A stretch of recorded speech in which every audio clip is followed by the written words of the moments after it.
सुनीचैव स्वपाके च पंडिता समदर्शिन विद्या विनय संपन्ने ब्राह्मणे गभीरस्थिनी सुनीचैव स्वपाके च पंडिता समदर्शिन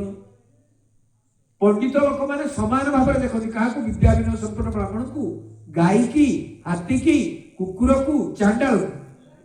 कहीं भगवान सत्ता समस्त भीतर समान भाव में अच्छी हाथी 90% अच्छी कुकुर 8% अच्छी नुहे से ईश्वरीय सत्ता समस्त भीतर पूरी अच्छी या शिक्षा या दीक्षा आज कहले कहले देख तुम राजा पालन कर जाओ राजा को खबर दे दियो कल ठीक अच्छे मत आउ थे देखेबू कल देखेबी आउ थे कि मुझे जानी देखला मुझे शुणी से सत्य हम मो मन कहे या भगवान गुप्त हे तमें सीना राजा को खबर दब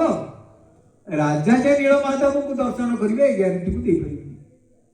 किंतु राजा को एक कथा कहबनी नीलमाधव अंतर्ध्यान हो बंधु विद्यापति राजा को कहबनी एड़े बड़ भक्त राजा ता हृदय दुखरे भागी खंड खंड हो से आत्महत्या करदे से बचीबनी अब एक शुणिले नीलमाधव अंतर्ध्यान होती किसी कहबी ना कि कहबी गोटे शज्जार उभय सहन कर सका उठी पुणी जाकि रोहिणी कुंड में स्नान कर पुणी नीलमाधव को दर्शन कर दर्शन कर फेरी आउ माला मुकुंद शिरस्य मुकुंद शिर जो माला थिला आ जो प्रसाद थिला ये सब कहले राजा को दियो ये तो उपढ़ऊ कर दब राजा को दब आम पुरी गल तो क्या कौन आणु नहीं जाओ जय जयकार भगवान कर बारंबार फेरला बेलू खाली बारंबार बारंबार आखिर आनंदाश्रु बोही जाऊँगी प्रेमाश्रु बोही जाऊँगी रूपमूल टाकुरी उठुची यही भाव में विद्यापति आसी पहुँची गले विद्यापति पहुँची गला अभ्यर्थना जड़े राजा तुम बसैले सर्वप्रथम माला को देले प्रसाद को देले माला को देले कहले महाराज आपण को कृपा भगवान को दर्शन कर आसी कहले किमिति देखिल कहले अवर्णनीय ताकू वर्णना कर हबनी कला कंज धला अंजन मर्कत इंद्रनील मणि घन आनंद आह्लाद मादक शृंगार प्रेम मिलन गोपुणी कोटि सृष्टि कांति सार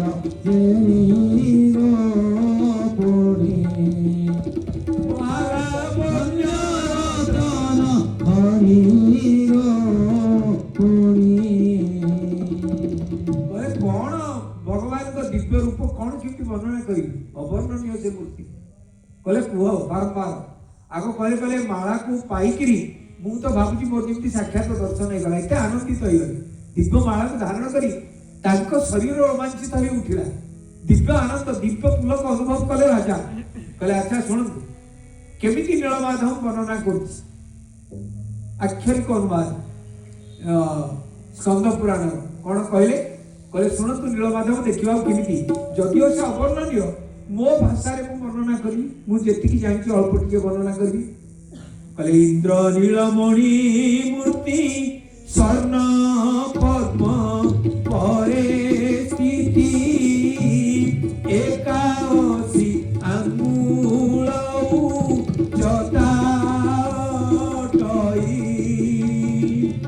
अष्टमी चंद्र कुनिंदे ललाट शोभा प्रकटे नील कुमुदरु मणि नयन दुई नासा किबा नील सुमन नासा किबा नील सुमन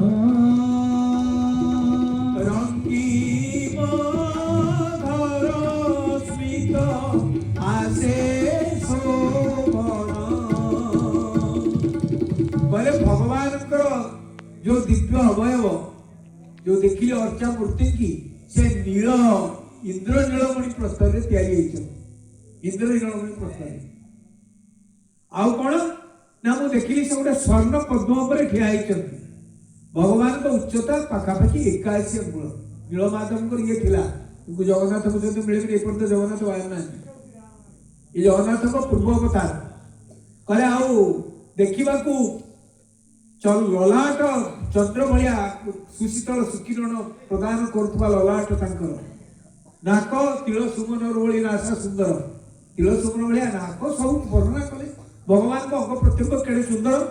कले कने मकर कुंडल गले सुनी रमण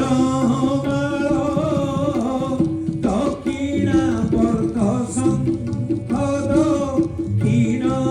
कर रे गले कौस्तुभ मणि कटी रे मुक्ताकी कृतांजलि कुटे बइने तेय पृष्ठरे समुखरे सुदर्शन समुखरे सुदर्शन सशरीरे उमा होई शक्तिमान समुखरे सुदर्शन सशरीरे उमा होई शक्तिमान बड़ सुंदर भाव वर्णना कले कले केमिति भगवान नुपुर केमिति लगेइछन्ति किंकिणी केमिति लगेइछन्ति वैजयंती माला भगवान केमिति पिंचन्ति शंख चक्र गदा पद्म केमिति धारण करिछन्ति आउ सेठी चक्रराज सुदर्शन को भली अवस्था रे अछन्ति गरुड़ केमिति हाथ जोड़िकी ताको पाखरे अछन्ति सब प्रत्यक्ष भाव में देखिकिरी आसिले कहला राजा मो अनुभूति कौन जानछन्ति नीलाद्री ने नाथकू थरे देखिछि जे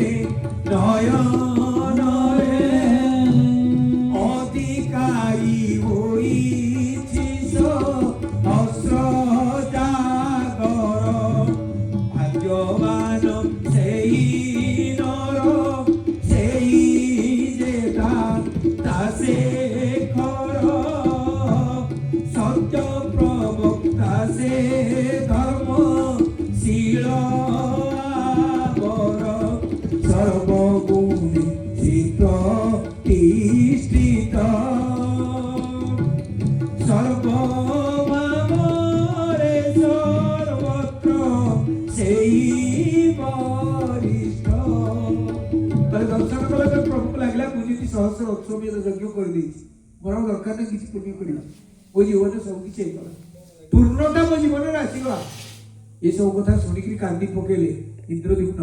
कहले शीघ्र केमिति प्रभु को दर्शन करे कौन करी शीघ्र केमिति दर्शन करी अच्छा तमे जागा देखि आछो तो सब कहले हम देखि आइछि याडे कोन हेछि ठीक ये विद्यापति फेरिला परे झड़ हला बालुका राशि घोड़े पकेला ठाकुर सेठी देवता माने स्तुति करचंदी जेतले झड़ होगला देवता मैंने आखि बंद कर स्तुति खोली आखि खोलला बेलू आउ नीलमाधव ठाकुर ना बोले नीलमाधव भगवान की जय बड़ विकल है कि देवता मैंने स्तुति कले कले प्रभु आपण को दर्शन रे आमे सिना अमृत पीकिरी माने बचिगिरी रहिछु आमे हम बचिबा को चाहू या अमृत तत्व हमठु नै जांतो आमे मरिबा को चाहू वर्तमान आपण को न देखले जीवन के लाभ कोन आकाशवाणी हला कले देवता मैंने चिंता करनी एई जगह रे मते नमस्कार कले मो दर्शन फल तुमको मिलियो आ किछि दिन पे मु गुप्त हेबी या पर इंद्रद्युम्न राजा आसिकी मते अन्य एक रूप में प्रतिष्ठित करी बोले जगन्नाथ स्वामी की जय अच्छा केमिति जीवी भाबुचंती इंद्रद्युम्न देखंतु भगवान का आड़ को जे गोटे पाद बढ़ेयो भगवान का आड़ को 100 पाद बढ़ेयो जो तू धावे कपद तो मैं दाऊ 60 जो तू धरे दृष्टि तो लोहे का लाठ ये भगवान का नियम बोले सुन जो तू धावे एक पद तो यदि मोड़ को गोटे पाद आसु तो मैं दाऊ 60 मु तोड़ को भक्त 60 पाद यदि भक्ति रे आस मु अच्छा पाद बढ़े कैसे इंद्रद्युम्न केमिति जीवे जानि पार नाथि बहुत रास्ता बहुत रास्ता पाख होइतबे समस्त धरि पळि थाते एते लोकକୁ सैन्य समस्त आबाळ बुद्ध मन्ताକୁ नेकी किम जिवे ए चिंतारे पडिचंती एई सबरे सुनिले कोन श्रीमन नारायण नारायण